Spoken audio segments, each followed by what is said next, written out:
खराब होता है, वेद लुप्त होता है, वेद की निंदा होने लग जाती है, पुराणों की निंदा होने लग जाती है, लोग पुराणों से विमुख होकर के पुराणों के खिलाफ बोलने वाले पाखंडियों का समर्थन करने लगते हैं।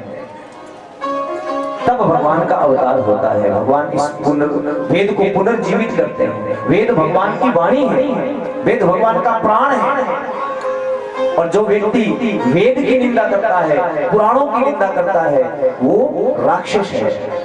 इसलिए ऐसे लोगों से सदा सावधान रहना, जो वेदों से दूर करे, जो तुम्हें पुराणों से दूर करे, जो तुम्हें भगवान से दूर करे, और जो तुम्हें अपने आप को भगवान साबित करने की कोशिश करने लगते हैं लोग आजकल।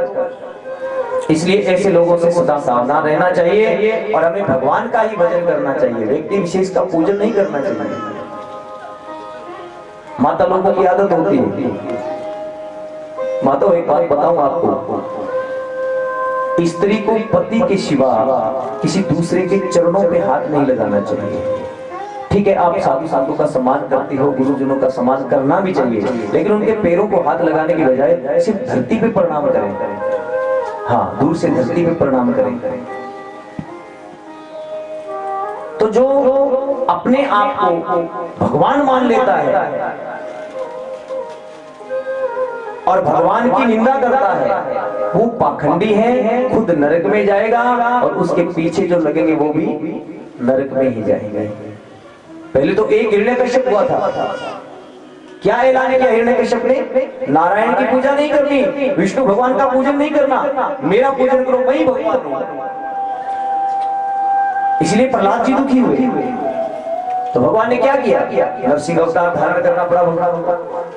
अब तब तो एक हिरण्यकश्यप था, आज तो हजारों पैदा हो गए, आज तो हजारों हिरण्यकश्यप पैदा हो गए। इस भारत की भूमि पर जो प्रेम का प्रतीक है ये भूमि, भारत जैसे राष्ट्र ने कभी भी युद्ध नीति का समर्थन नहीं किया। भारत ने सदैव प्रेम का संदेश विश्व को दिया है और भारत की जो संस्कृति है वो ये रही है, सर्वे भवन्तु सुखिनः, सर्वे सन्तु निरामया, सर्वे भद्राणि पश्यन्तु मा कश्चित् दुःख भाग् भवेत्। सभी सुखी रहे।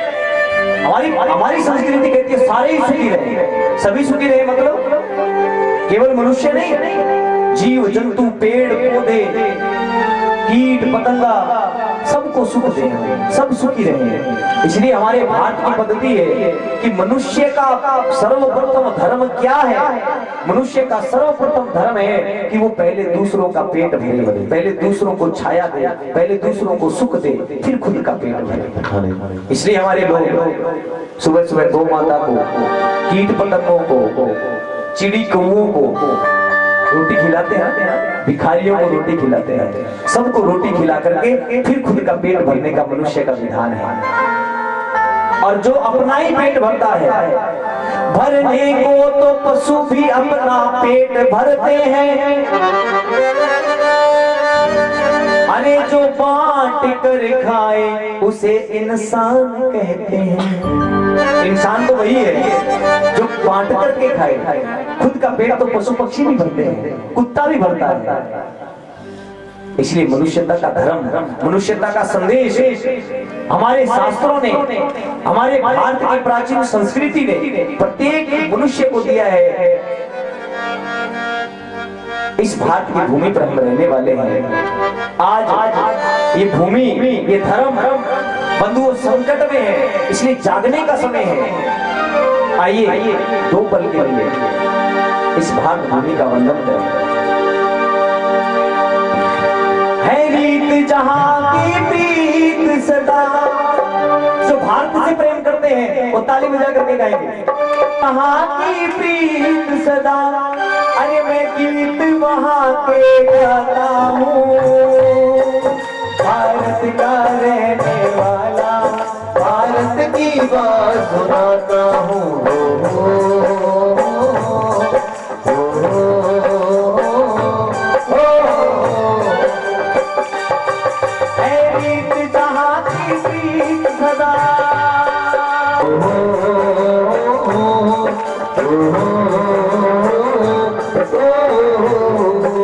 बोलिए भारत माता।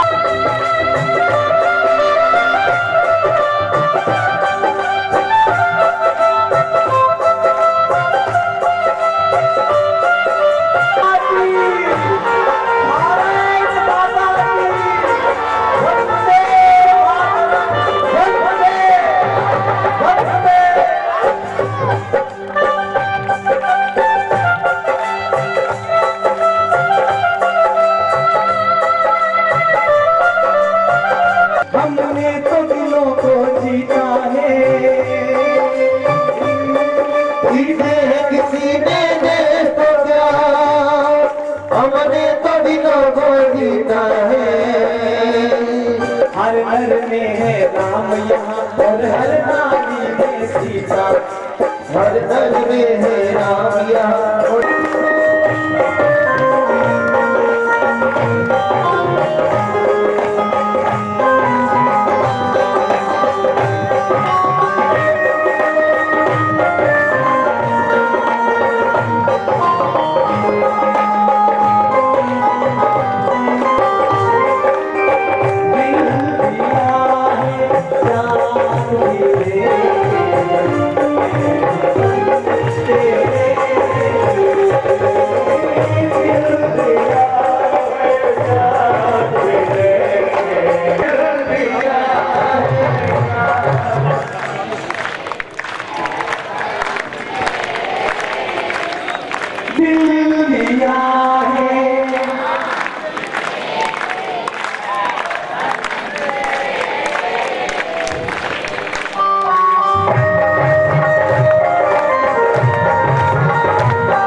हमारे देश पर शहीद हुए उन नौजवानों के, जो किसी के बेटा थे, जो किसी के भाई थे, जो किसी का सुहाग थे, उनका खून के धब्बे रंग के रूप में नजर आते हैं। दिल नहीं करता रंगों का त्योहार खेलने का भी। आइए 2 मिनट के लिए उन शहीदों के लिए मौन धारण करें और उनको श्रद्धांजलि अर्पित करें।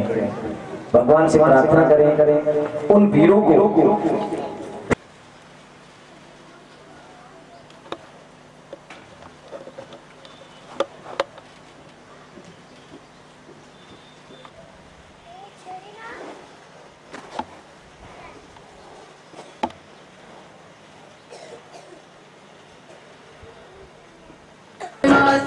पुलवामा में वीरों ने जो जान देश पे वारी है, दुश्मन की औकात नहीं ये अपनों की गद्दारी है, दुश्मन की औकात नहीं ये अपनों की गद्दारी है। दुश्मन घर में बैठे हैं तुम कोसते रहो पड़ोसी को, जो छुरी बगल में रखते हैं उस दोषी को, जो छुरी बगल में रखते हैं तुम मार दो ना उस दोषी को।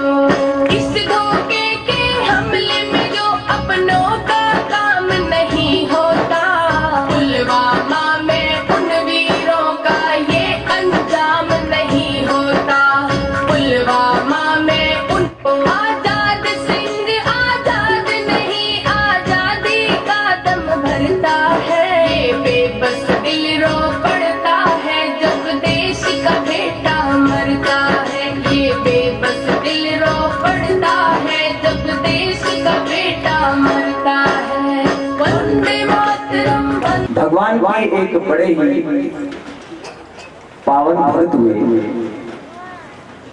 मित्र भी थे जिनका नाम है सुदामा।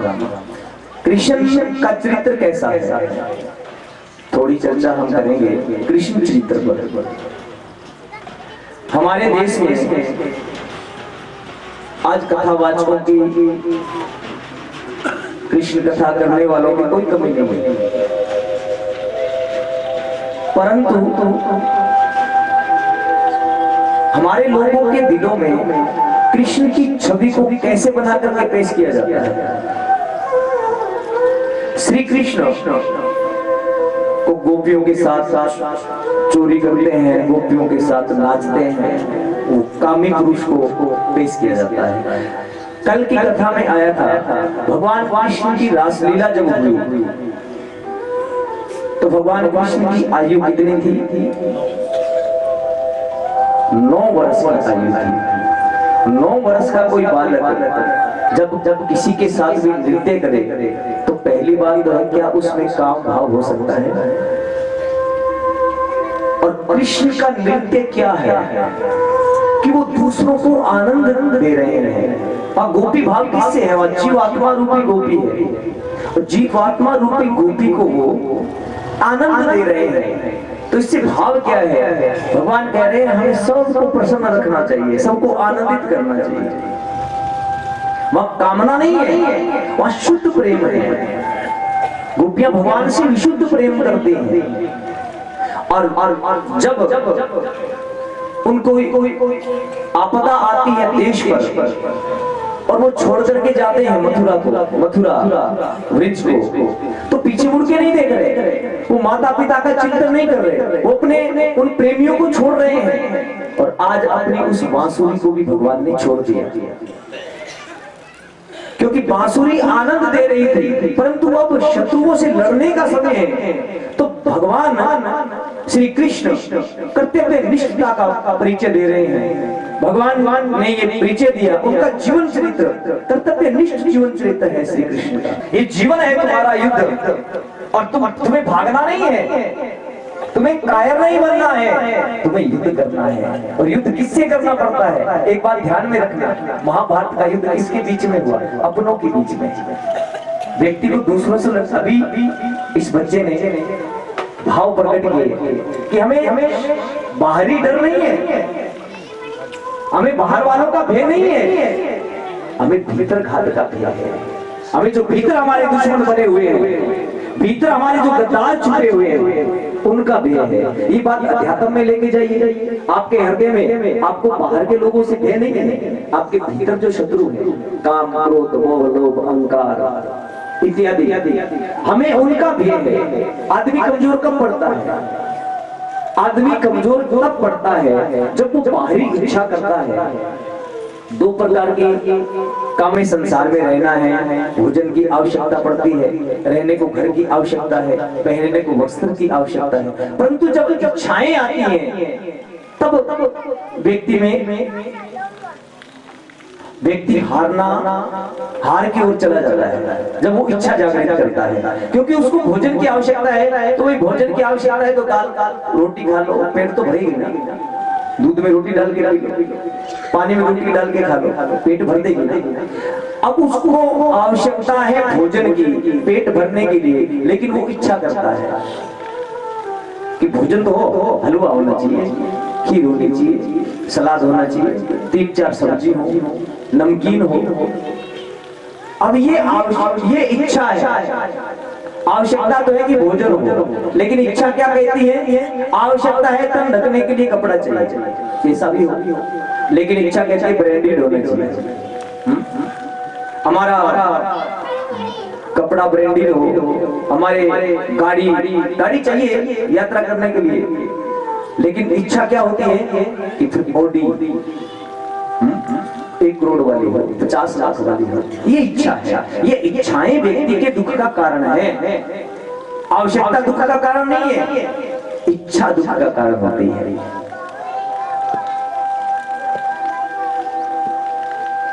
एक बात बताना,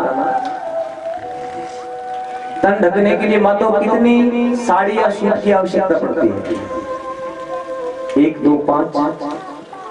और आपकी अलमारी में कितने सूट साड़ियां पड़ी होंगी? और इनकी एक आदत और भी है, इतने पड़े हैं फिर भी कहीं जाना हो जाएगा कि पहनने के लिए तो मेरे पास कुछ चाहिए नहीं। ये इच्छा है, ये इच्छा है। आवश्यकता दुख नहीं है, इच्छाएं दुख है। इसलिए श्री कृष्ण ने हमें अभाव में जीना सिखाया है।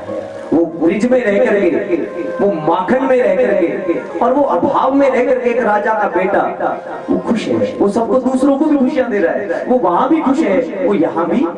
आपने देखा होगा कृष्ण चरित्र में मथुरा जाने के बाद 2 दिन से हम 3 दिन से सुन रहे हैं, कभी सुख देखा, आए दिन कभी जरासंध, कभी शिशुपाल, कभी रुक्मिणी, आए दिन शत्रुओं का हमला कृष्ण पर, चारों ओर से शत्रुओं से घिरे हुए, लेकिन फिर भी कभी कृष्ण का मुख किसी ने उदास देखा? वो कहते हैं कि परिस्थितियां विपरीत है और फिर भी जो प्रसन्न है वही तो मेरा है, वही कृष्ण है। इसलिए भगवान ने एक संदेश दिया कर्मठ होने का। मित्रता निभाना सीखो तो भगवान से सीखो, युद्ध करना सीखना है तो भगवान से सीखो, प्रेम करना सीखना है तो भगवान से सीखो, और चोरी करना सीखना है तो भी भगवान से सीखो। वो क्या चुराते हैं? वो चोर चुराते हैं, और जिसका चुराते हैं वो चाहता है कि ये मेरा चोरी हो। चोरी वही हो कि जिसकी चोरी हो रही है वो कहे आज मेरे घर से हो जाए, आज मेरे घर से हो जाए, ऐसी चोरी करो।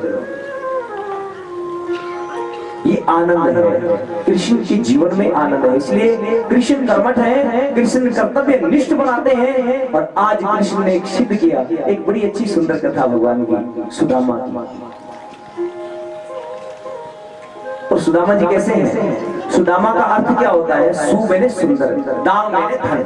दाम मैंने बंधन भी होता है, दाम मैंने धन भी होता है। और बंधन भी सुंदर होता है क्या कभी? बोले हाँ, एक तो है संसार के साथ बंधना, एक है परमात्मा के साथ बंधना। संसार के साथ जो बंधन है वो तो दुख में डालने वाला है, और भगवान के साथ जो बंधन है वो आनंदित करने वाला है। और धन कौन सा सुंदर होता है?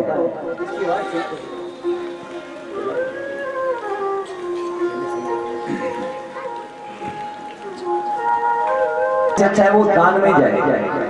जिसका धन धर्म में लगता है, दान में लगता है, उसके घर में आदि व्याधि बीमारी आती नहीं है। जो 10वां हिस्सा भगवान का है, वो जिसका 10वां हिस्सा दान में लग जाता है, उसके घर में कभी भी बीमारी नहीं आती। बीमारी में कौन सा धन लगता है? जब हम धर्म का वो धन जो हमारा 10वां हिस्सा। कई लोग कहते हैं जब तो किसानी करते हैं तो किसान आदमी के पास कौन सा बेईमानी का धन थोड़ी है जो दान करे। देखो भाई, हम लोगों के पास ईमानदारी का धन है। आप लोग खेत में बीज बो के आते हो तो उसमें घास बो के आते हो क्या? बीज तो बिल्कुल शुद्ध है, उसमें घास नहीं है, तो क्या खेत में घास नहीं उगती? हमने प्योर बीजा, हमने शुद्ध बीज के आए, लेकिन फिर भी घास उग गई ना।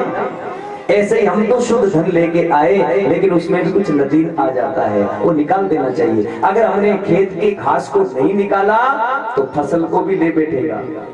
ऐसे ही हमने आए हुए धन में से अगर नदीन को नहीं निकाला तो वो हमारे सारे धन को ही एक ना एक दिन कहीं कोई बीमारी बड़ी आ गई तो डॉक्टर कहेगा 5 लाख लगेंगे, फिर इकट्ठा जाएगा। और लगेंगे तो लगेंगे, बिस्तर पे दुखी भी होना पड़ेगा, और तुम तो दुखी होगे, ऊपर 2 और खड़े होंगे, वो भी दुखी होंगे।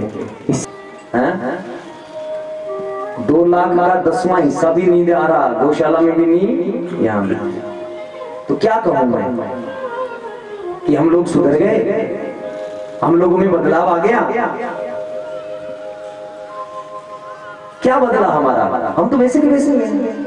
हम तो यहाँ कथा सुनते हैं, यहाँ सुन के गए, इस दरवाजे से बाहर निकले, हम तो वैसे के वैसे हैं, कोई बदलाव नहीं। कब बदलेंगे, कब सुधरेंगे हम? तो सच्चे अर्थ में सुदामा कौन है? जिसका धन सुंदर है, जिसका धन धर्म में लगता है, जिसका धन दान में लगता है, जिसका धन भगवान के कर्म में लगता है। और लगा के देखिए, जो व्यक्ति, मैंने आज तक दान करने वाले व्यक्ति को कभी भूखे सोते हुए नहीं देखा, और मैंने कभी चोरी करने वाले और भ्रष्टाचारी व्यक्ति को पेट भर के सोते हुए नहीं देखा, नींद भर के सोते हुए नहीं देखा। वो तो गोली लेके सोता है, नींद वाली गोली लेता है 2-2, फिर भी नींद नहीं आती। उसके पास बिस्तर तो है, नींद नहीं है। भगवान की कृपा के बिना भाई कुछ नहीं है। तुम्हारे घर में बहुत सारा धन है और गुड़ की भरी हुई बोरियां रखी हैं, डॉक्टर ने कह दिया शुगर होगी भाई, मीठा नहीं खाना। तुम्हारे काम का है वो? घर में मिठाई की बोरियां तो रखी है, तुम्हारे काम की है? फिर उसकी कृपा के बिना कुछ नहीं है। इसलिए भगवान की शरणागति बहुत बड़ी बात है। सुदामा का चरित्र कैसा है, हमें केवल कथा नहीं सुननी, हमें चरित्र सुनना है, सीखना है हमें। वो गुण जीवन में आए। सुदामा का जीवन कैसा है, वो निर्धन है, धन नहीं है, लेकिन दरिद्री नहीं है। उसके पास धन नहीं है, संसारिक धन नहीं है, लेकिन वो दरिद्र नहीं है। उसके पास बहुत बड़ा धन है, संतोष रूपी धन। वो 4 घर से भिक्षा मांग के लाते हैं सुदामा जी। घर में खाने को अनाज नहीं है, 4 घर से मिला तो मिला, नहीं मिला तो एकादशी। और झोपड़ी है सुदामा की, और झोपड़ी भी ऐसी है कि पूरे गांव में बरसात आ जाए तो पानी सीधा सुदामा की झोपड़ी में आता है। लेकिन फिर भी भगवान से शिकायत नहीं की, प्रभु सारा दिन तुम्हारा भजन करता हूं, मेरे लिए तो कुछ किया ही नहीं। या तो कई लोग हनुमान चालीसा भी महीना भर पढ़ लेना तो भगवान को उलाना देना शुरू करते हैं, तो भगवान का रोज हनुमान चालीसा पढ़ता हूं, मेरा तो कुछ हुआ। अरे हजारों साल की तपस्या करके भी जिन्होंने भगवान को प्राप्त नहीं करके संतुष्टि कर ली कि भाई ये कर्म ये जन्म में शायद न मिले, अगले जन्म में ही सही।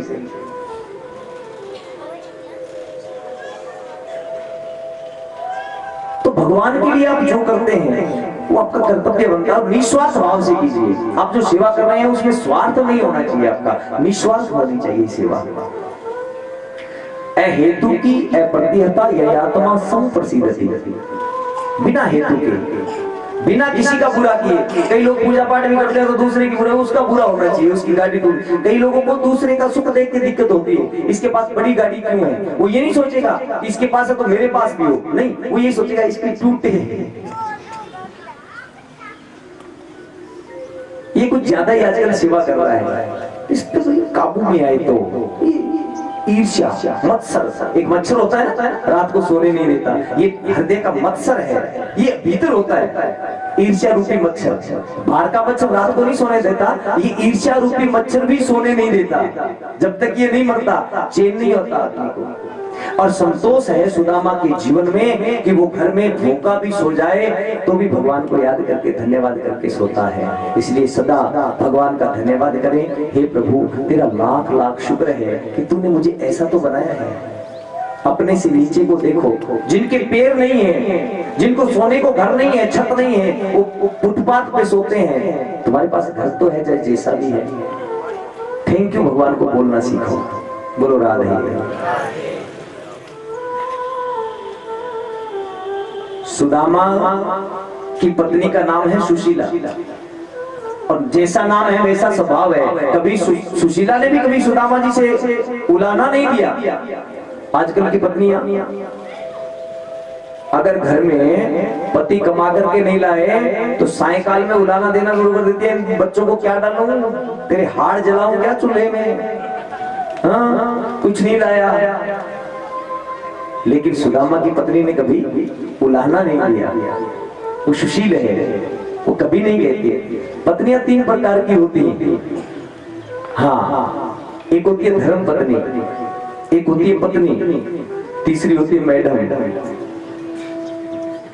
धर्म पत्नी कौन सी होती है? जो धर्म पूर्वक पति धर्म का पालन करे और उसको आनंद आए पति का काम करने में, घर का काम करने में आनंद आए, उसको भोजन बनाने में आनंद आए, उसको घर के कपड़े धोने में आनंद आए, उसको घर की झाड़ू लगाने में आनंद आए। वो एक फॉर्मेलिटी नहीं करे, मन से दुखी नहीं हो। इतना बड़ा आंगन मैं झाड़ू लगाती हूँ, मेरी सासू तो कभी रात में काम को हाथ नहीं लगाती, मेरी जेठानी मेरी दिरानी मैं ही करती हूँ।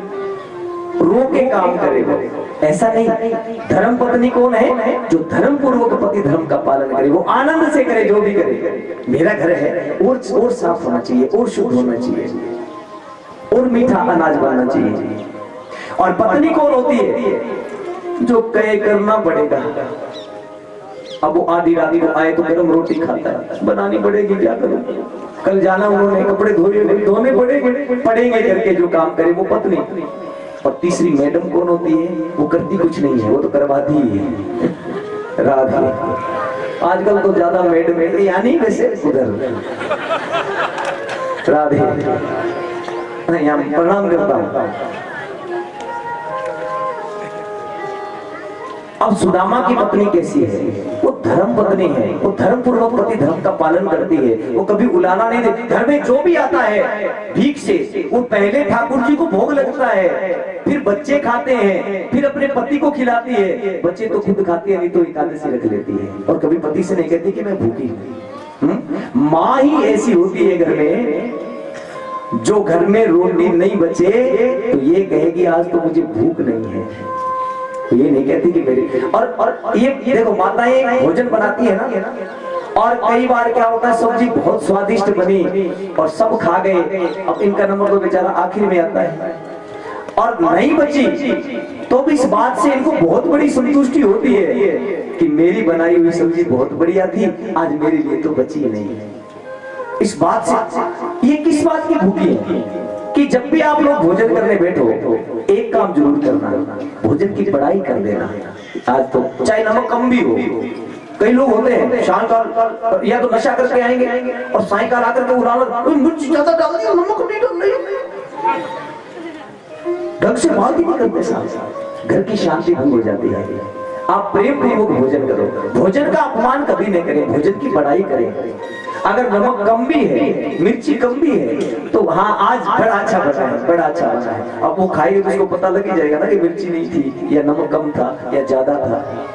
लेकिन आप लोग और बड़ाई करने से इनके मन में बड़े भाव आते हैं कि आज मेरा भोजन बढ़िया बना, सब बड़ी बड़ाई करी, आज तो तुमने मीठा बहुत अच्छा बनाया है।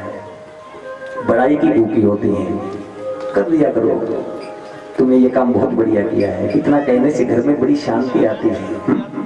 हाँ बोलो राधे, बोलो ना जोर से, आपकी बढ़ाई करी है।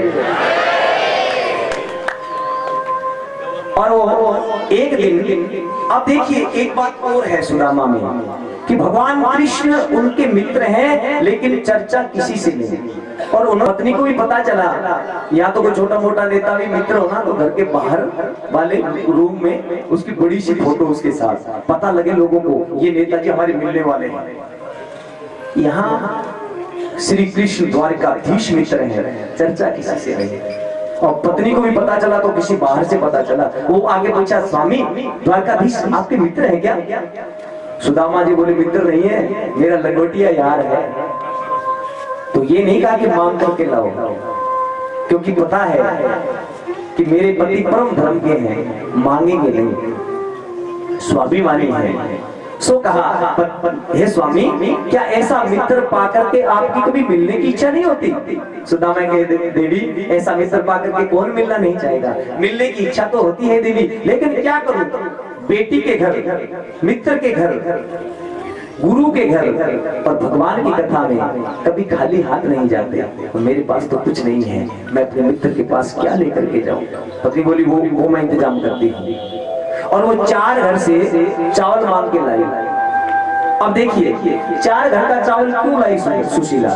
एक घर से ले आती, क्योंकि वो जानती है मेरे पति से भगवान पूछेंगे सुदामा कैसे हो, तो वो कभी नहीं कहेगा कि मैं भूखा हूँ, वो ये कहेगा मेरे से सुखी संसार में कोई दूसरा नहीं है।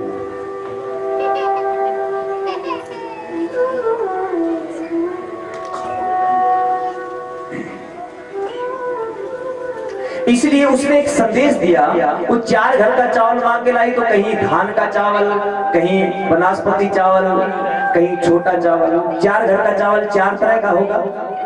आपकी आवाज नहीं आनी चाहिए।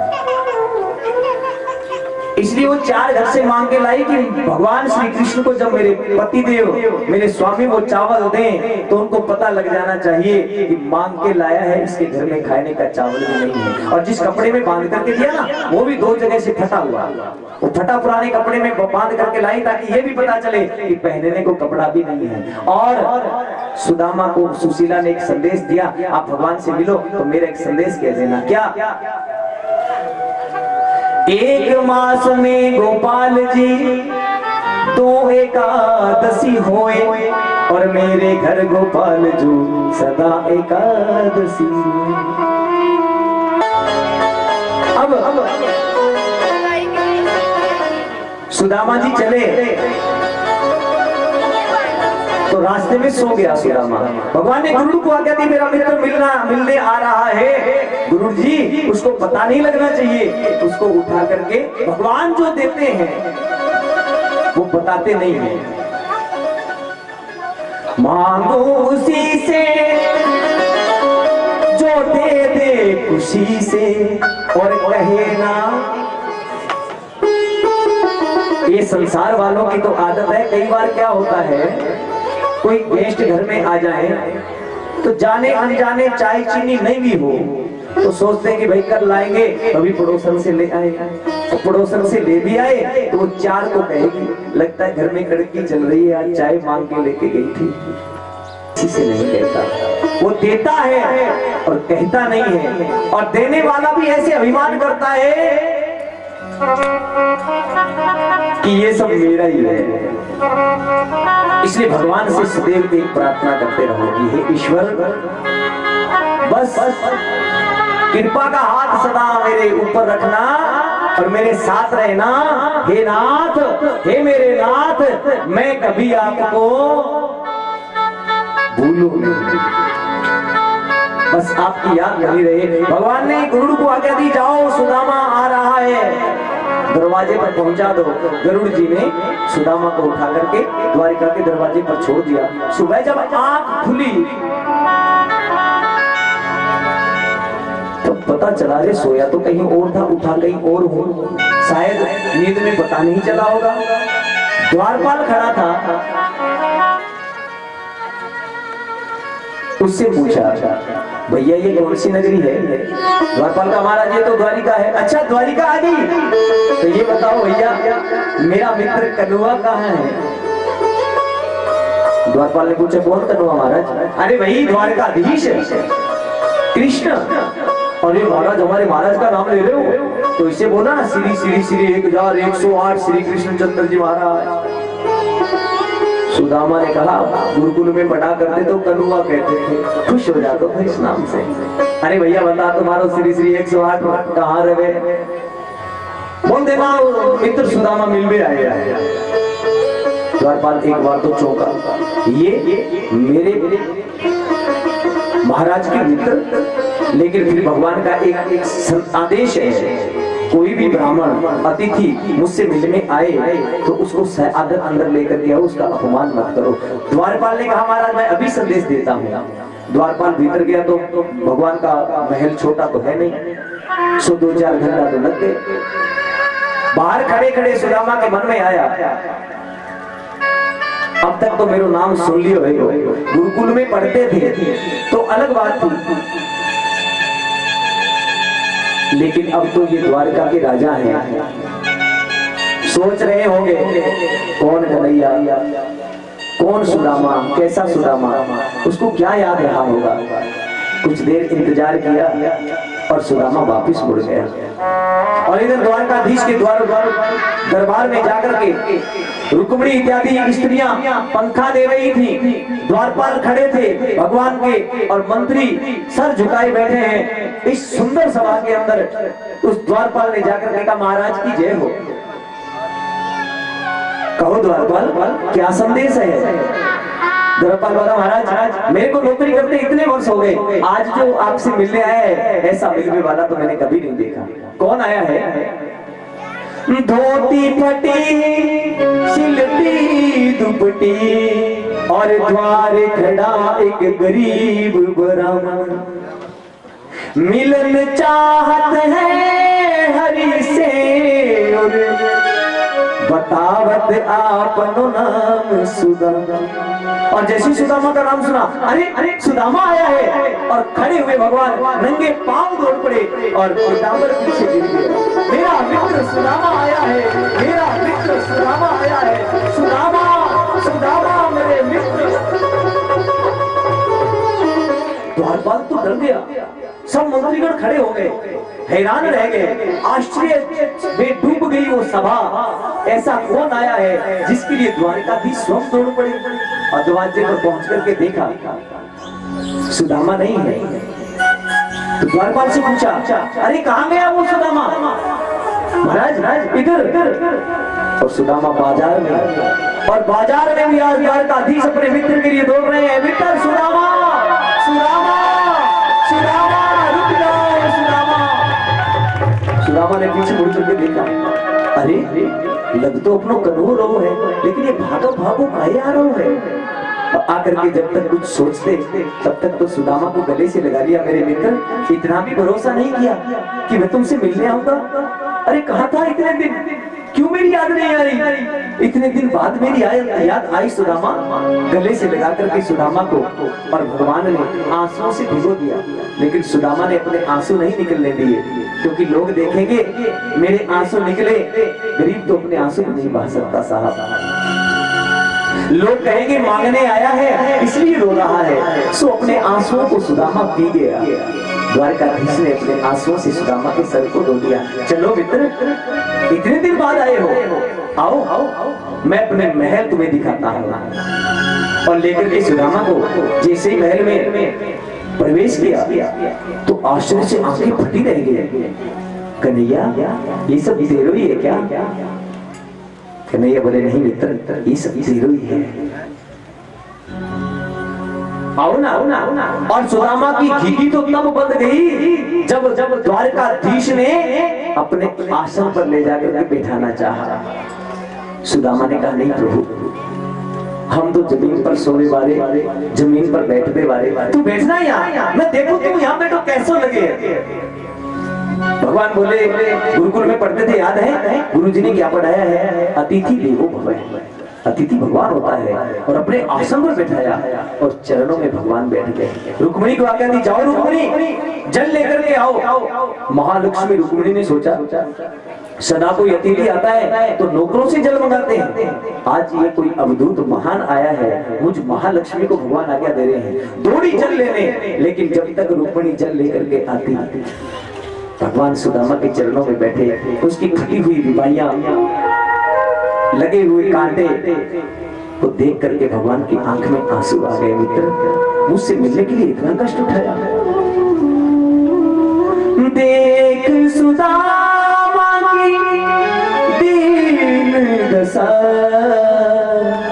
करुणा करके करुणा निधि रोए। पानी परात को हाथ दियो नहीं, नयनन के जल सो पग धो। तो आंखों के आंसुओं से सुदामा की चरणों को भगवान ने धो दिया। अथवा भगवान ने कहा, सुदामा तेरे चरणों के लिए कौन सा जल लाऊं? अगर मैं गंगा जल लाता हूँ तो वो तो मेरे चरणों का धोवन है, क्योंकि गंगा जल भगवान के चरणों से निकला है। तो भगवान ने दिव्य जल प्रकट किया सुदामा जैसे महाअवधूत के लिए और उनके चरणों को धो दिया। फिर देखा मेरा मित्र संकोच कर रहा है, तो सुदामा से पूछ रहे हैं, अरे सुदामा शादी वादी करी के नहीं?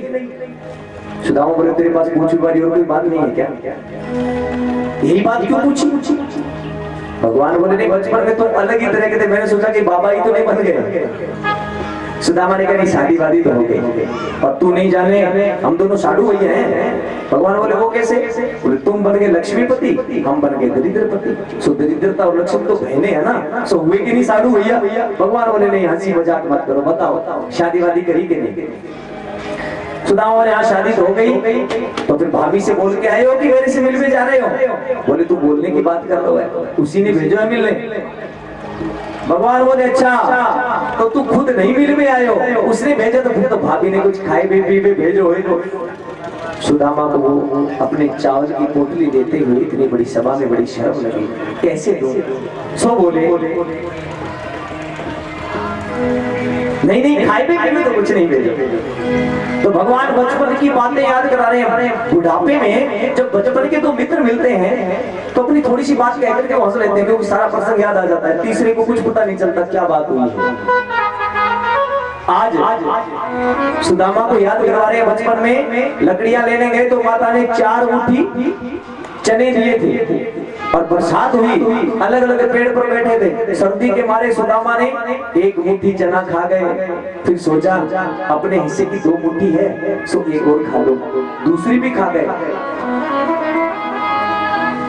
ऐसा कहते हैं राजस्थान की भाषा में कि छोला और गोला मुंह लग जाए तो बहुत माड़ा होता है।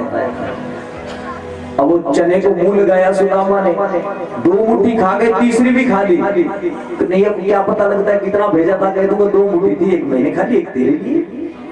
अब चौथी भी शुरू हो गई। चारों मुट्ठी चना खा गए। भगवान ने पूछा सुदामा दांत कैसे बज रहे हैं? तो सुदामा ने कहा ये तो सर्दी के मारे बज रहे हैं। चारों मुट्ठी खा गए। पूछा भगवान ने सुदामा चना कहाँ है? सुदामा ने कहा वो तो मैं खा गया।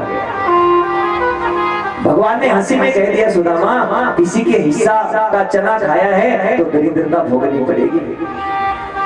साहब किसी का हक नहीं खाना चाहिए। सुदामा जैसे महादूत को भी भगवान के हिस्से के चने खाए दरिद्रता भोगनी पड़ी, और किसी का हिस्सा खा जाओगे पता नहीं कौन से जन्म में जाके भोगना पड़ेगा, पता नहीं अपनी संतान को भोगना पड़ेगा। कहीं ना कहीं कर्म का बीज कभी समाप्त नहीं होता। एक ना एक दिन किया हुआ कर्म अवश्य ही भोगना पड़ना है। अवश्य मैं भोगता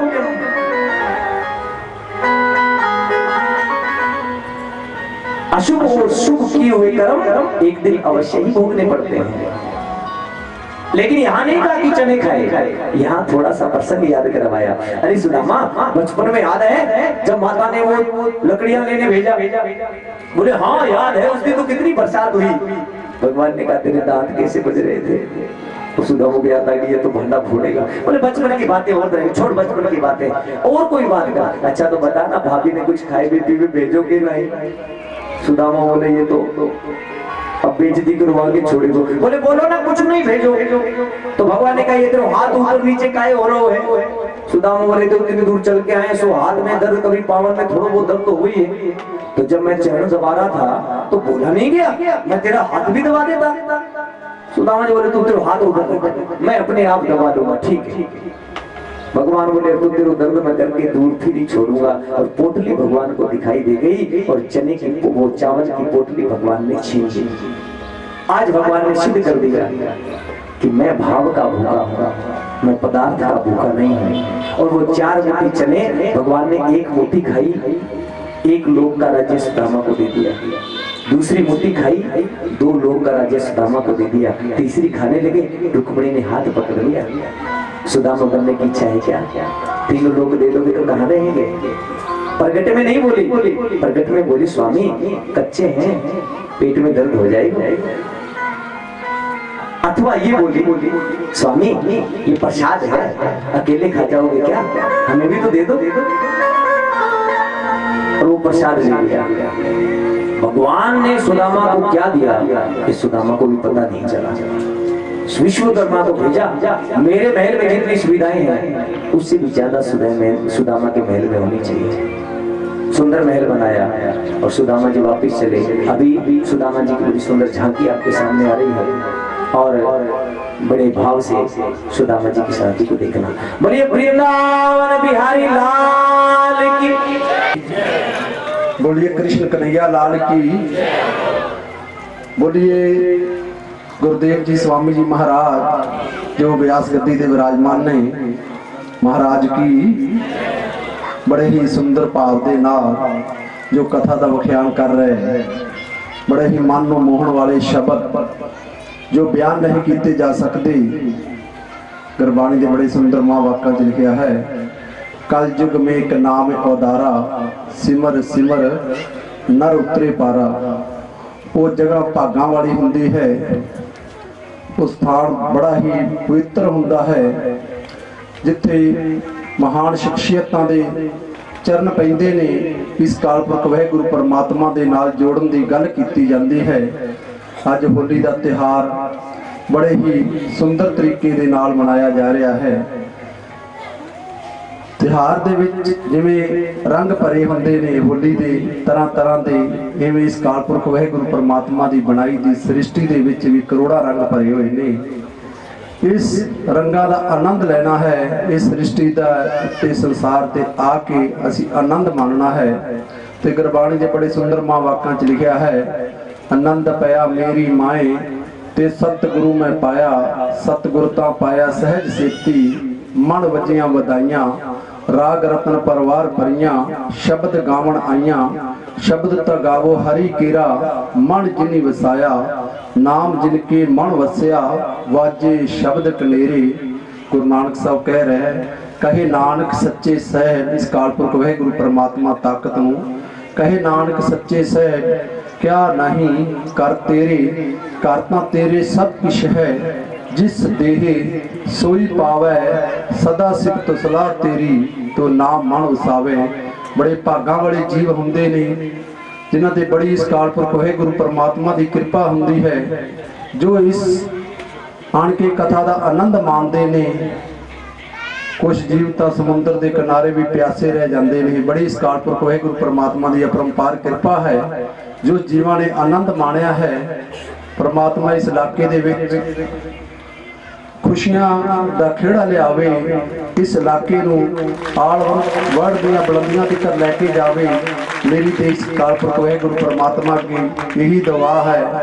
मेरी एक सोच है कि इलैक्शन भी आ रहा है, मेरी एक बेनती भी है। मैं आ रहा सी जो सड़क तो पिंड के अंदर इंटर किया, एडा सुंदर मंदिर वेख के, जो सड़क की व्यवस्था सी वेख के बड़ा ही मन नूं लग्या हैगा कि जे मालिक ने इस बारी शक्ति दी तो ऐसी सड़क होएगी जिहड़ी वेखण दे लायक होएगी।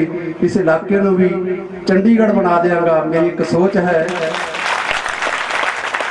क्योंकि मेरी एक सोच है, ये इलैक्शन कोई जात पात, कोई पार्टीबाजी, कोई वड्डे छोटे का ना होवे। ये इलैक्शन होवे तो एक इंसानियत का होवे, एक विकास का होवे। मेरी एक सोच है इस इलाके का, चाहे CM अभय सिंह चटाला होए, चाहे दशंत जी होण, चाहे बीजेपी का होए, चाहे कांग्रेस का CM बने, राकेश शर्मा सीट जित के वो CM की झोली पा देगा और हल्के का विकास कराएगा। बोलिए जम्बेश्वर जी महाराज की जय।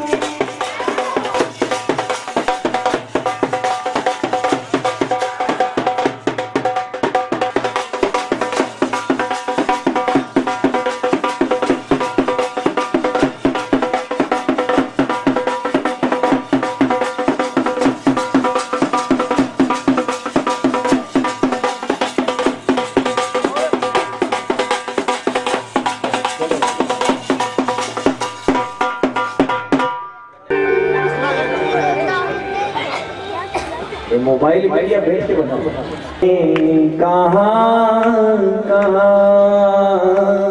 घनश्याम तुम्हें ढूंढने जाए, कहाँ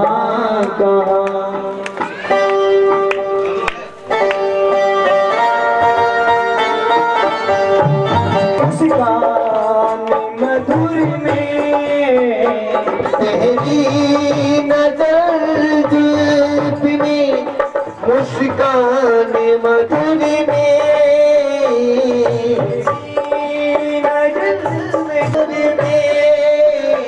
अपने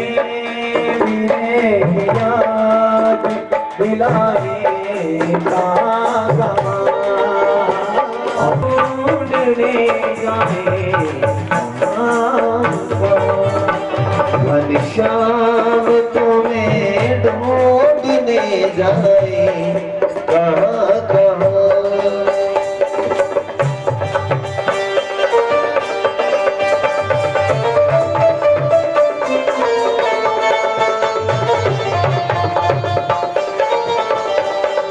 कांस में ये कांस मिलाए, कहाँ कहाँ। शाम तुम्हें ढूंढने जाए, कहाँ कहाँ।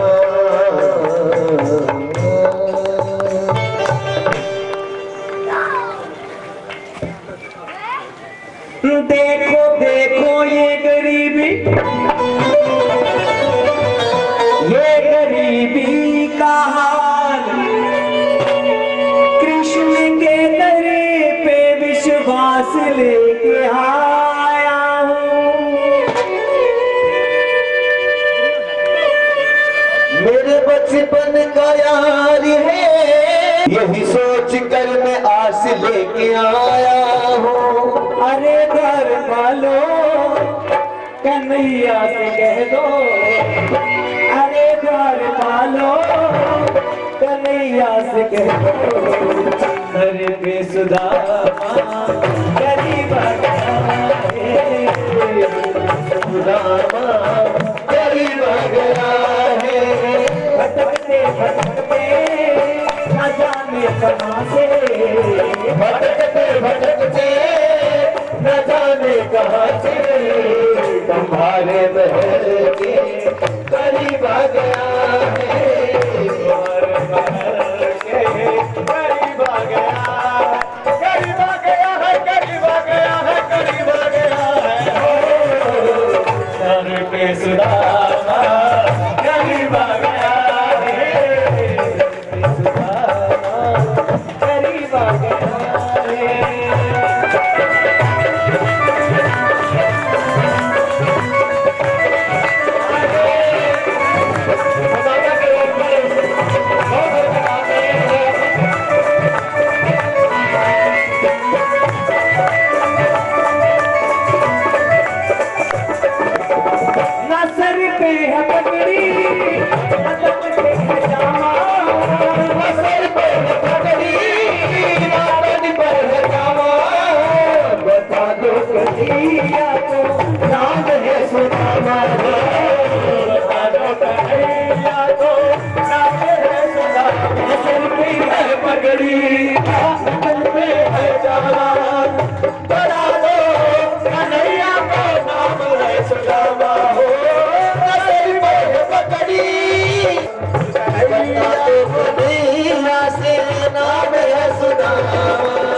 एक बार मोहन से जाकर के कह दो, तुम एक बार मोहन से जाकर के कह दो करे पे सखा नसीब आ गया है,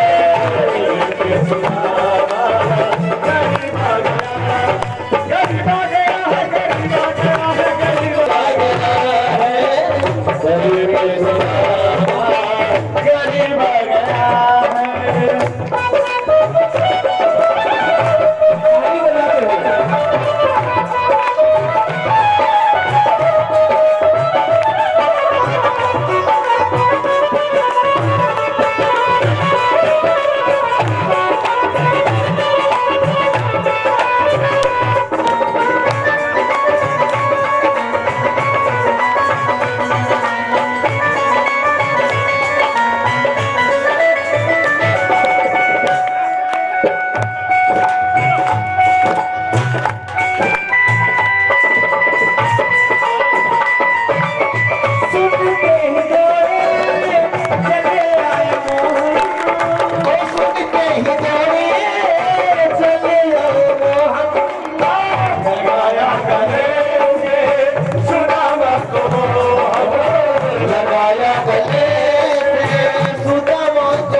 रुक्मणी को बड़ा ही अचंभा हुआ, रुक्मणी को बड़ा ही अचंभा, मन के साथ अजीब आ गया, अजीब आ गया है, अजीब आ गया है, अजीब आ गया है, अजीब आ गया है, अजीब आ गया है, अजीब आ गया है।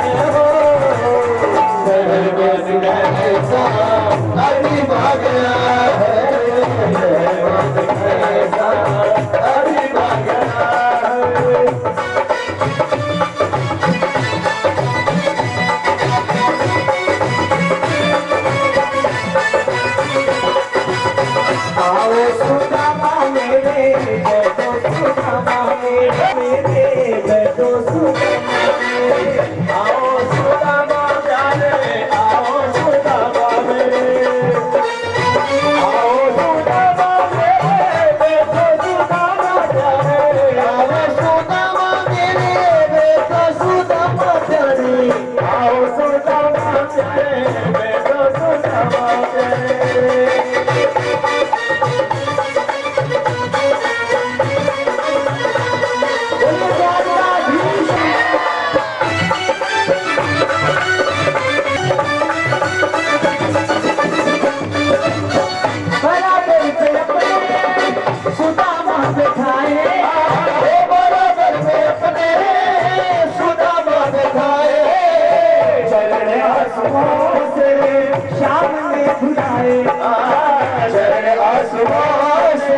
श्याम ने बुलाया अपने सुदामा बैठाए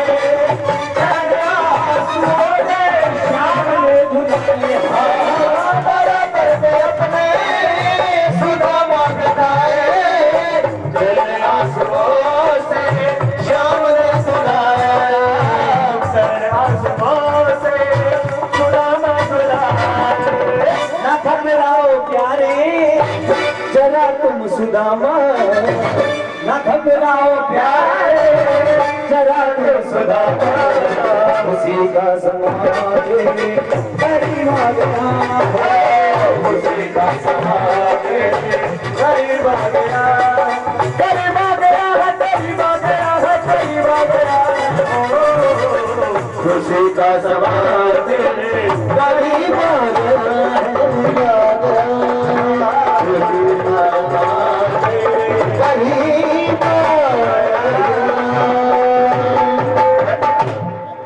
खुशी का समा तेरे करीब आ गया। 100 रुपए अपने ग्राम की बेटिया संतोष जी सुतार ने सुदामा चरित्र पर सुदामा की झांकी पर सुदामा जी को दान दे रहे हैं। 200 रुपए संतोष जी सुतार, जोरदार तालियों से स्वागत।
तेज हरिया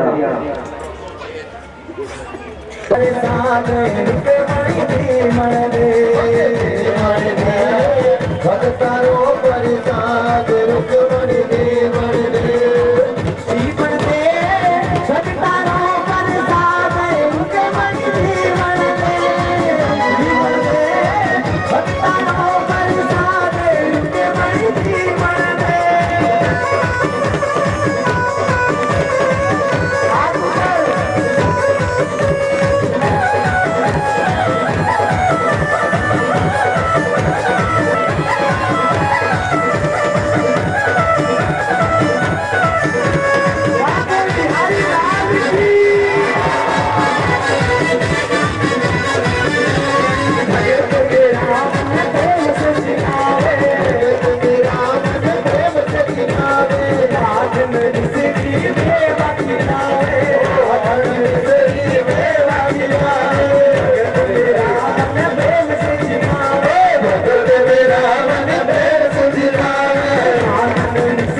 थाली भर के गई मैं खींचरो थाली भर की जिम मारा सांवरिया जिमाम बेटी जात की बापो मारो गाँव गयो है ना जाने सजावे लो बापो मारो गाँव की खींचरो हाडला बड़ी छात की जिम मारा सांवरिया जिमाम बेटी जात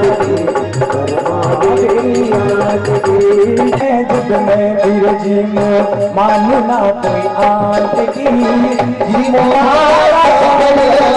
जिमावे बेटी करवा बेटी जाट की थाली भर के गई में खींचड़ो थाली भर के गई में खींचड़ो ऊपर की बात तो भूल गई सांवरिया पर तो फेर लगायो है लगानो भूली सांवरिया पर तो फेर लगायो है अपनी बिहारी की गिरिधर कृष्ण मुरारी की गले में जंती माला बजावे मुरली मधुर बाला, शरण में कुंडल झलकाना, नंद के आनंद नंद लाला, बदन समंद क्रांतिकाली, राधिका चमक रही आली, वतन में गारे बनवाली, भ्रमर सी झलक कस्तूरी तिलक, चंद्र सी झलक ललित छवि श्यामा प्यारी की, गिरिधर कृष्ण मुरारी, आरती कुंज बिहारी की, गिरिधर कृष्ण मुरारी की।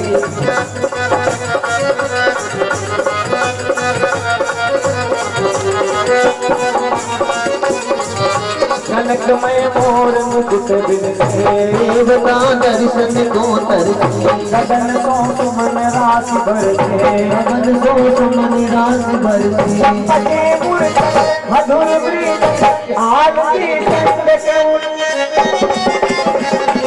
गिरिधर कृष्ण मुरारी की, अतुल गोपी कुमारी की, गिरिधर कृष्ण मुरारी की, आरती कुंज बिहारी की, गिरिधर कृष्ण मुरारी की।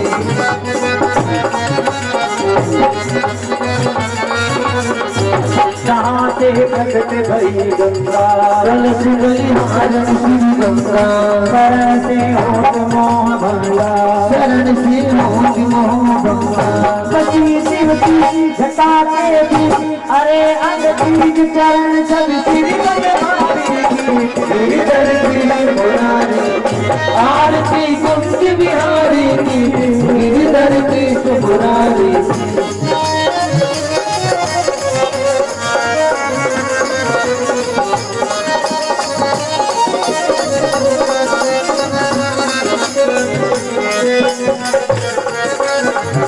चमकती उज्ज्वल नजरे, बाजी रही वृंदावन भेलू, जहाँ दिश गोपी ग्वाल भेलू, जहाँ दिश गोपी ग्वाल भेलू, असत चांदनी कटत भव कांद तेरे गिरिधर कृष्ण मुरारी की, आरती कुंज बिहारी की, गिरिधर कृष्ण मुरारी की, आरती कीजे हनुमान लला की, दोस्त दलन रघुनाथ लला की, भागे बल से गिरिधर कांपे, रोग दोष नर मिट विपदा की, अंजनी पुत्र मावलना, संतन के प्रभु सदा सहाये, तेरा रघुनाथ पठाए, हजार से आस दिलाए, कोट समुद्र सिखाए, ज्ञान पवन सुत बार डलाए, लंका जारे असुर दल मारे, राम जी के काज सवारे, मन मूर्छित बड़े सतारे, अन सजीवन प्राण उबारे, कताल रावण की भुजा उठारे, बाएं भुजा असुर दल मारे, दागे भुजा संत जन तारे, सुर नर मुनि जन आरती उतारे, जय जय जय हनुमान उतारे, नंदन भाल कपूर लुटाई, आरती करन अंजन माई, हनुमान जी की आरती गावे, बसई वैकुंठ परम पद पावे, देखियो रघुनाई, तुलसीदास गुण के रचनाई, आरती कीजे हनुमान लला के,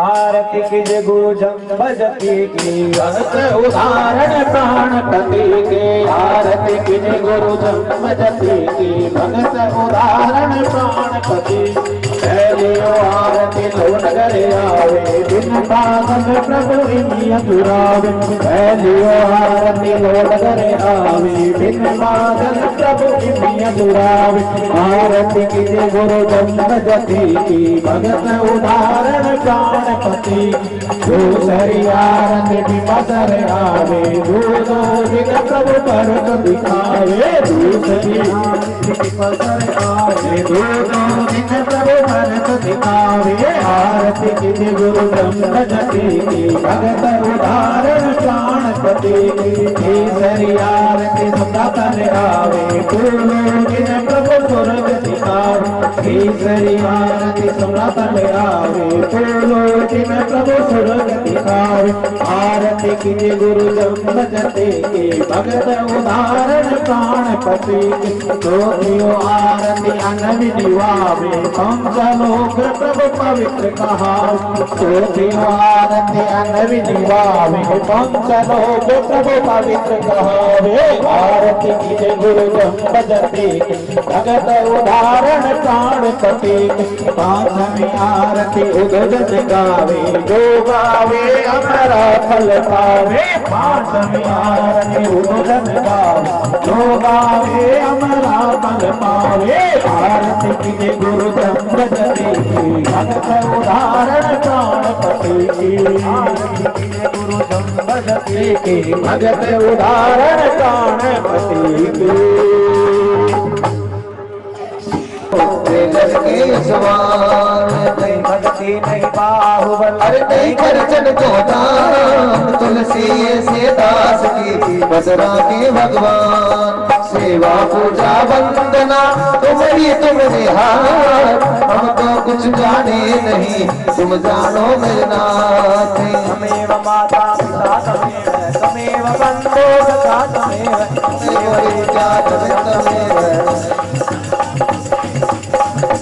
हरि ओम जगनेन जगयमय चंद्र देवास्तानि धर्माणि वर्तमान्याशन्न दीहनाकं महिमानः सचन्त यत्र पूर्वे साध्याः सन्ति देवाः। हरि ओम राजाधिराजाय वैयसायिने नमो वयं वैश्वराय गुरुमहे समे कामान काम कामाय मह्यं कामेश्वरो वैश्वरो वीराय विश्वनाय महाराजाय सेवन्ति काम कुल चंपक पाटलाब्धे पुन्नाग जाति कर वीर रसाल पुष्पै बिल्वै प्रवाल तुलसी दल मंजरी स्वामोदयामि जगदीश्वर में नारायण सुगंधि पुष्पाणि रागालोध्वानि च पुष्पांजलिर्मया दत्त गृहाणे परमेश्वर। ओम पूर्णमदः पूर्णमिदं पूर्णात् पूर्णमुदच्यते पूर्णस्य पूर्णमादाय पूर्णमेवावशिष्यते। सर्वे भवन्तु सुखिनः सर्वे सन्तु निरामयाः सर्वे भद्राणि पश्यन्तु मा कश्चित् दुःखभाग् भवेत्। ओम शांति शांति शांति।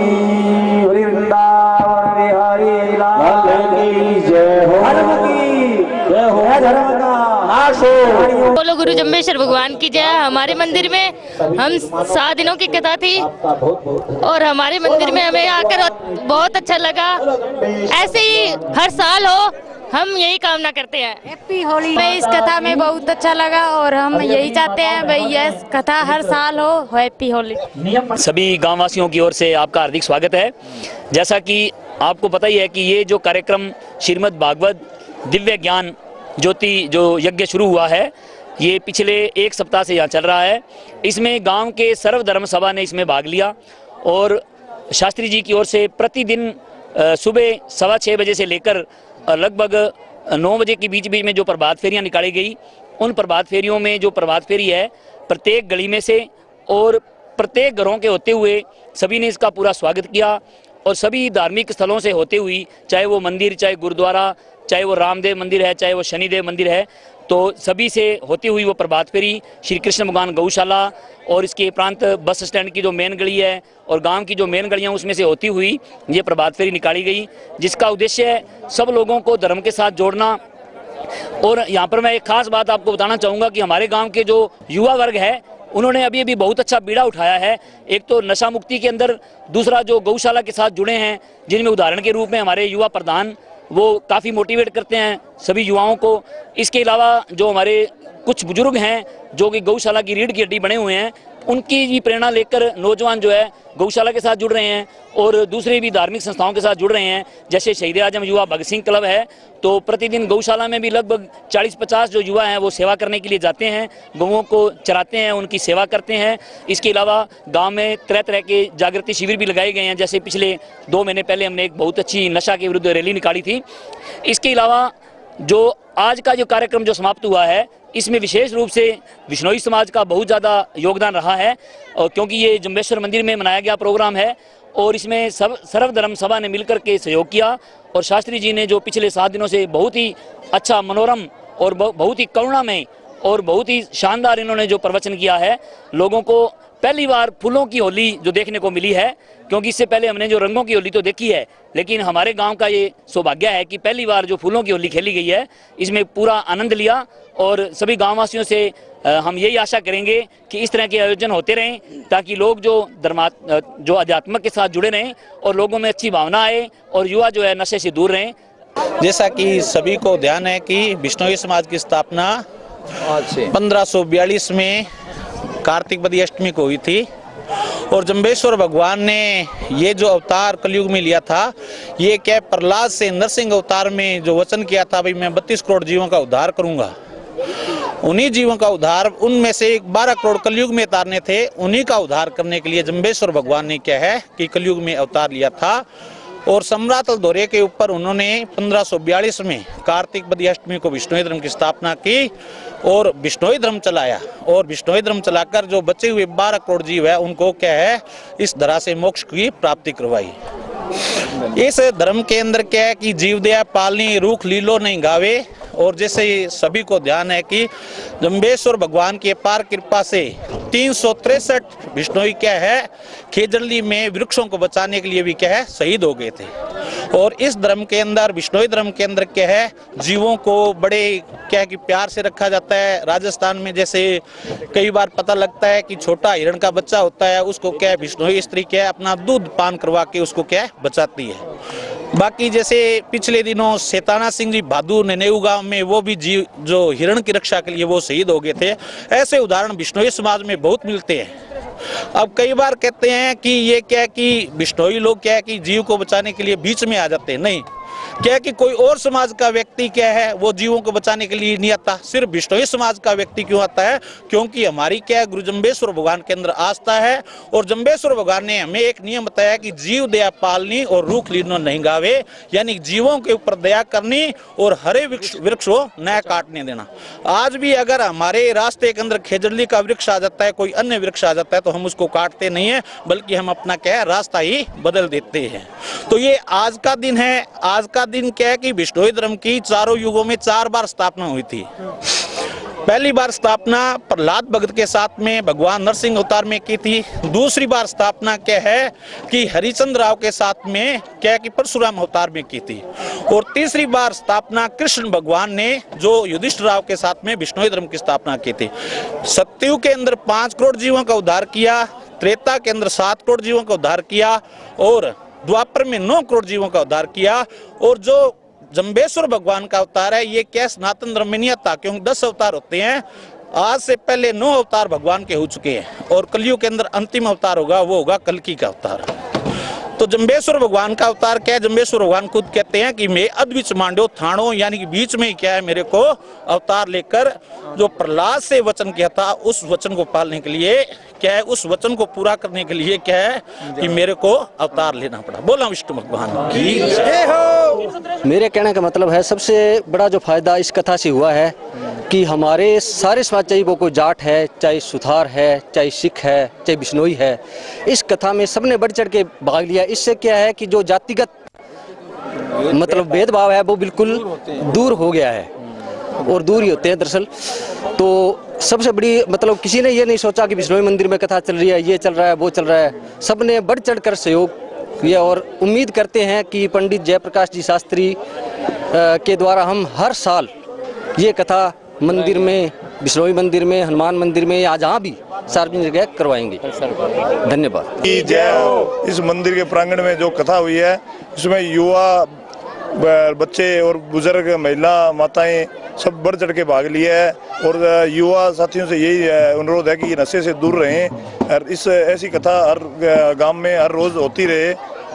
बिश्नोई मंदिर में, गौशाला में, हनुमान जी के मंदिर में कथा ऐसी हर साल में 2 बार या 3 बार होती रहे, जो युवा जो है वो नशे से दूर रहें। बोलो गुरु जंबेश्वर भगवान की जय हो। सबसे खुशी की बात यह है कि जो हमारे प्रांगण विष्णु मंदिर के प्रांगण में जो ये कथा रखी गई है भागवत कथा, इसका बहुत ही लाभ हुआ है। इससे बड़ा लाभ तो जो युवा साथी हैं, जो युवा बच्चे हैं, उनमें अंदर एक प्रेम भावना जागे है। वो इकट्ठे होकर के काम करना, दूसरों को कहना मानना, बड़ों को आदर करना, जो शास्त्री जी ने समझाया है, मैं अपने माता पिता की जो सेवा करेगा वो उच्च कोटि प्राप्त करता है। जो अपने माता पिता की सेवा नहीं करता है वो यहाँ भी उच्च नहीं है और आगे भी उसको उच्च स्थान नहीं मिलेगा। इस कथा का सार यही है कि सबसे बड़ा लाभ इन युवाओं को मिल रहा है। इनकी ये शिक्षा दी जा रही है कि इन रास्तों पे चलोगे तो आप सुखी रहोगे और आने वाली पीढ़ी भी आपकी सुखी रहेगी। धन्यवाद। ये अपने 15 मार्च से कथा भगवत कथा शुरू हुई और 21 तारीख तक आज ये संपन्न है। और फूलों की होली पहली बार फूलों की होली खेली गई है विष्णु मंदिर में और सभी गांव का और सभी नगर का इसमें सारा सहयोग था और ये कार्यक्रम बहुत अच्छा सफल हुआ। हम तो कहते हैं हर साल में एक बार कथा जरूर हो और इसी तरह भगवान का कीर्तन होता रहे। और सुबह जो जागृति करी है प्रभात फेरी से वो बहुत ही अच्छी थी और लोगों में पूरी जागरूकता आई है। सफाई भी गांव में लगभग हर गली के अंदर सफाई हुई है और इससे भाईचारा ही कायम हुआ है।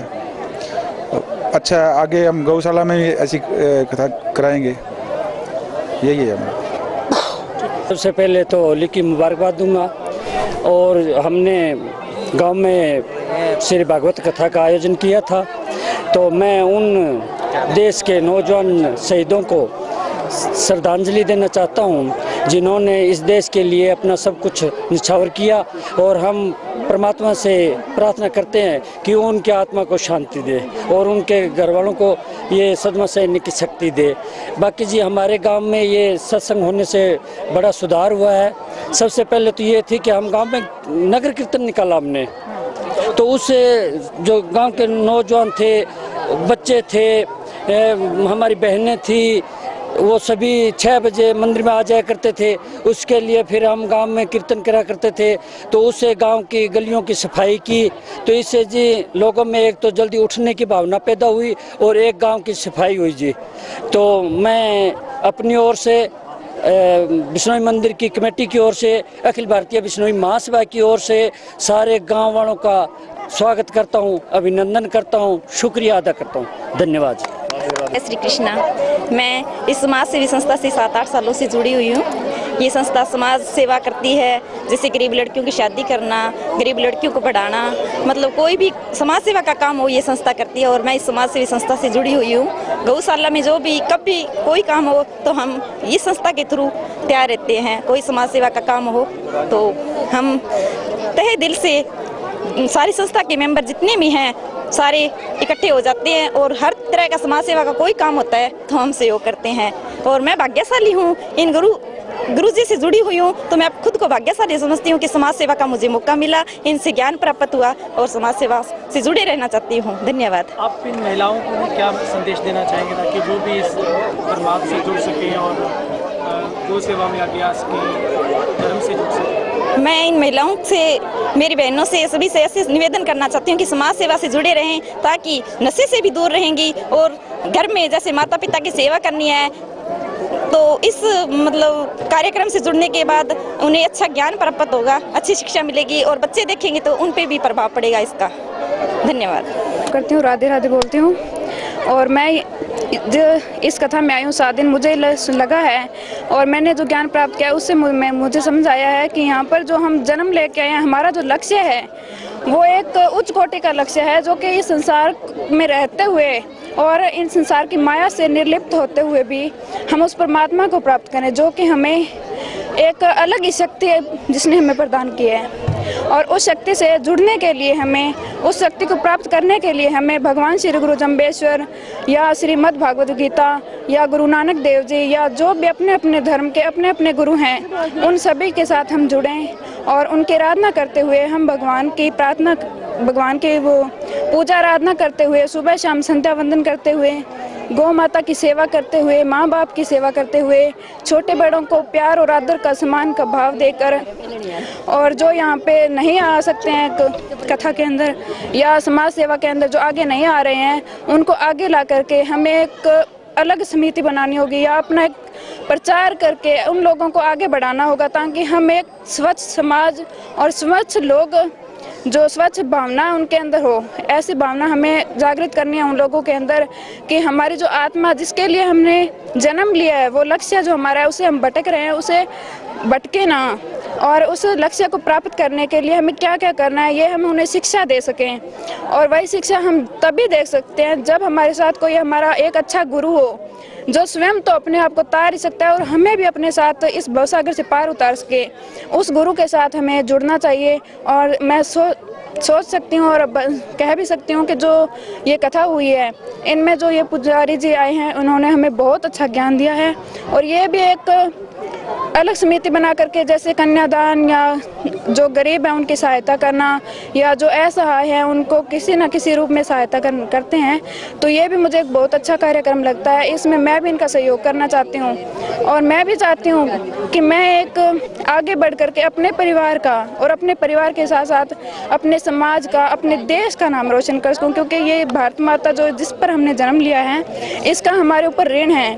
और हमारे माँ बाप जिन्होंने हमें जन्म दिया है, उनका भी हमारे ऊपर बहुत ज़्यादा ऋण है, जो हम कभी भी उतार तो नहीं सकते। लेकिन हम जो ज्ञान प्राप्त कर रहे हैं इस कथा के माध्यम से, उस कथा को, ज्ञान को प्राप्त करके हम कुछ ना कुछ लोगों में और अपने आप में परिवर्तन करके जो हमारा लक्ष्य है कि हमें भवसागर से पार होना है, उसको प्राप्त तो कर सकते हैं। और जो हमारे सारे प्रचार से, हमारे मतलब विरोध करने से कोई ना कोई ऐसा व्यक्ति तो होगा जो उन तक पहुंच सकेगा और हमारी दिल से निकली हुई आवाज़ उन गौ माता के जो कसाई हैं उनको कहीं ना कहीं जाकर रोक ही देगा। और हमारी यदि प्रार्थना से एक गौ माता की जान बच जाए या एक भी वृक्ष जो काट रहे हैं लोग, उनके जो रक्षा हो जाए, तो हमारा जिम्मा हम सफल समझेंगे। धन्यवाद।